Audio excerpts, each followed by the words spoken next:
السلام علیکم۔ جملہ کیا ہے؟ اس کے کیا مختلف کمپوننٹس ہیں؟ مبتدا خبر ہم کسے کہتے ہیں؟ ان تمام امور پہ ہم پچھلی ویڈیوز میں بات کر چکے ہیں۔ آج ہم دیکھیں گے کہ مبتدا اور خبر کو استعمال کرنے کے کیا قواعد ہیں۔ تو آئیے شروع کرتے ہیں۔ ہاذا کتاب اور الکتاب جدید، آپ نے ہر جگہ سبجیکٹ پہ غور کرنا ہے، مبتدا پہ۔ اب ہاذا کے بارے میں مجھے بتائیے گا، اشارہ جب ہم کرتے ہیں تو اشارہ کی مراد خاص ہوتی ہے عام ہوتی ہے؟ جب میں نے یہ کہہ دیا کہ یہ شے کتاب ہے، تو یہ کا لفظ مطلب تو خاص ہوتا ہے نا، عام تو نہیں ہو سکتا۔ اشارے کے ذریعے آپ کسی کو پن پوائنٹ کر رہے ہیں نا۔ مثال کے طور پہ میں آپ سے کہتا ہوں کتاب پڑھیے، آپ کہتے ہیں یہ والی، اب یہ کے ذریعے آپ خاص کر رہے ہیں نا کتاب کو، تو جو اشارے کا لفظ ہے اس کی مراد تو خاص ہوتی ہے، نہیں جس چیز کی طرف اشارہ کیا جا رہا ہے وہی مراد ہے نا، ہر شے تو نہیں مراد ہو سکتی، تو اس لیے اشارے کا لفظ بھی خاص ہوتا ہے۔ تو اس کا مطلب ہے یہ جو ہاذا ہے یا اور بھی جو اشارے کے لفظ ہوتے ہیں، ذالک ہے اردو میں یہ یا وہ، ان کی بھی مراد ڈیفینٹ ہوتی ہے، ٹھیک ہے۔ ڈیفینٹ ناؤن ہم کہتے ہیں اسے جس کی مراد خاص ہے، جس کی خاص کنوٹیشن ہے۔ تو آپ دیکھیں جو ہاذا ہے یہ بھی خاص ہے، سبجیکٹ خاص آ رہا ہے، اور الکتاب القلم المدرس ادھر بھی خاص ہے۔ تو اس سے ہمیں ایک اصول سمجھ میں آ گیا نا کہ جملہ اسمیہ میں جو مبتدا ہوتا ہے وہ خاص ہونا چاہیے، وہ ڈیفینٹ ناؤن ہوگا، ٹھیک ہے، انڈیفینٹ نہیں ہوگا۔ دوسری طرف دیکھیں جو خبر ہے، جدید، جمیل، واقف، کتاب، قلم، مدرس، کہیں خبر پہ ال لگا ہوا ہے؟ کوئی ایسی جگہ جہاں خبر پہ ال آپ کو نظر آ رہا ہو؟ نہیں۔ اس کا مطلب ہے کہ خبر ہر جگہ ہم اس کو کامن رکھ رہے ہیں، انڈیفینٹ لا رہے ہیں، ٹھیک ہے۔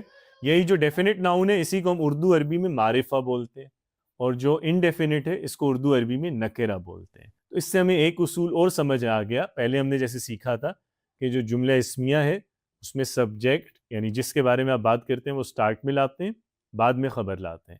اب دوسرا اصول ہم نے اس کے ساتھ سیکھ لیا کہ مبتدا معرفہ ہوتا ہے، خبر نکرہ ہوتی ہے۔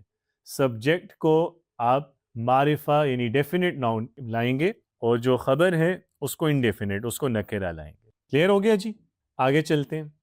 ہذا کتاب، ہذا قلم، علی طبیب، خالد تاجر۔ کچھ اس میں نئے جملے آئیں گے، جیسے ہذا کتاب، یہ کتاب ہے، ہذا قلم، یہ قلم ہے، علی طبیب، علی ڈاکٹر ہے، خالد تاجر، خالد تاجر ہے، الکتاب جدید، کتاب نئی ہے، المدرس واقف، استاد کھڑا ہے۔ اب یہاں پھر دیکھیں، ذرا غور کیجئے گا، یہ سارے جملے اسمیہ ہیں، اور اس میں آپ نے دیکھنا ہے کہ جو سبجیکٹ ہے وہ کون کون ہے مبتدا۔ پہلے دونوں جملوں میں دیکھیں، ہذا کتاب، ہذا قلم، جو ہمارا مبتدا ہے وہ خاص ہے نا، کیونکہ اس میں اسم اشارہ آ رہا ہے۔ تو معرفہ جو ہے یاد رکھیں اسم اشارہ معرفہ ہوتا ہے، اس کا مطلب آپ اسم اشارہ کو سبجیکٹ بنا سکتے ہیں۔ ہذا کتاب، ہذا قلم، اس پہ ال کی ضرورت نہیں ہے، یہ بائی ڈیفالٹ معرفہ ہے۔ جو دوسرے جملے نمبر 2، علی طبیب، خالد تاجر، علی ڈاکٹر ہے، خالد تاجر ہے، سبجیکٹ کیا ہے ہمارے پاس؟ علی، اور دوسرے جملے میں خالد۔ علی اور خالد بتائیں معرفہ ہیں کہ نکرہ ہیں؟ خاص ہیں یہ لفظ کہ عام ہے ان کی مراد؟ خاص ہے نا، چونکہ علی ہر آدمی کا نام تو نہیں ہوتا، اسی طرح خالد بھی کسی مخصوص آدمی کا نام ہے۔ جب میں کہہ رہا ہوں کہ خالد تاجر ہے تو مجھے اور آپ کو پتہ ہے کہ ہم کس خالد کی بات کر رہے ہیں۔ تو اس کا مطلب ہے جو نام ہوتا ہے کسی کا، جو پراپر ناؤن ہے، وہ بھی معرفہ ہوتا ہے، وہ بھی ڈیفینٹ ہے، ٹھیک ہے۔ اس کو ہم اردو اور عربی میں جو نام ہوتے ہیں گرامر کی زبان میں اس میں علم بولتے ہیں، اس میں علم، یہ علم نہیں ہے، علم بولتے ہیں اس کو عین کے زبر سے، علامت بھی اسی سے ہے لفظ۔ تو اس میں علم آپ کا وہ نام ہوتا ہے جس سے آپ کو پہچانا جاتا ہے، جیسے علی، خالد، جیسے جگہوں کے نام ہیں، لاہور، کراچی، تو یا جو برانڈ نیم ہوتا ہے، پیٹ نیمز ہوتے ہیں جس سے آپ کسی کو جانتے ہیں، وہ اس میں علم کہلاتا ہے۔ تو اس میں علم بھی بائی ڈیفالٹ معرفہ ہوتا ہے، تو اس لیے آپ دیکھ رہے ہیں اس میں ال کی ضرورت ہمیں نہیں ہے، ال نہیں استعمال کیا نا ہم نے علی پہ یا خالد پہ، ہاذا پہ بھی ال نہیں یوز کیا۔ لیکن ان کے علاوہ اگر کوئی اسم لائیں گے، سبجیکٹ بنائیں گے، تو پھر ال کے ساتھ آئے گا، جیسے الکتاب جدید، المدرس واقف، کتاب نئی ہے، استاد کھڑا ہے، تو کتاب پہ بھی ال آیا اور مدرس پہ بھی ال آیا۔ یہ جو ال بنا کے جس اسم کو آپ خاص کرتے ہیں ال لگا کے، اس کو گرامر کی زبان میں بولتے ہیں معرف باللام۔ معرف یعنی جس کو معرفہ بنایا جائے باللام، یعنی الف لام لگا کے۔ کلیئر ہو گیا؟ آپ لوگ آج سے جو جملے بنانے شروع کریں گے، آپ اس میں اشارہ کے ساتھ بھی جملہ بنا سکتے ہیں.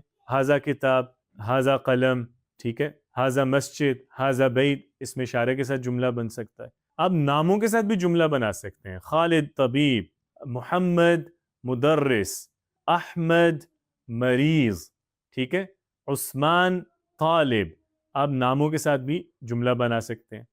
تو نام جو ہوتا ہے وہ بھی سبجیکٹ بن سکتا ہے، اس میں اشارہ بھی بن سکتا ہے. ان کے علاوہ اگر کسی اسم کو اپنے سبجیکٹ بنانا ہے تو ال کے ساتھ یوز کرنا ہے. قرآن کریم میں ہم پڑھتے ہیں یا ایتھا النفس المطمئنہ.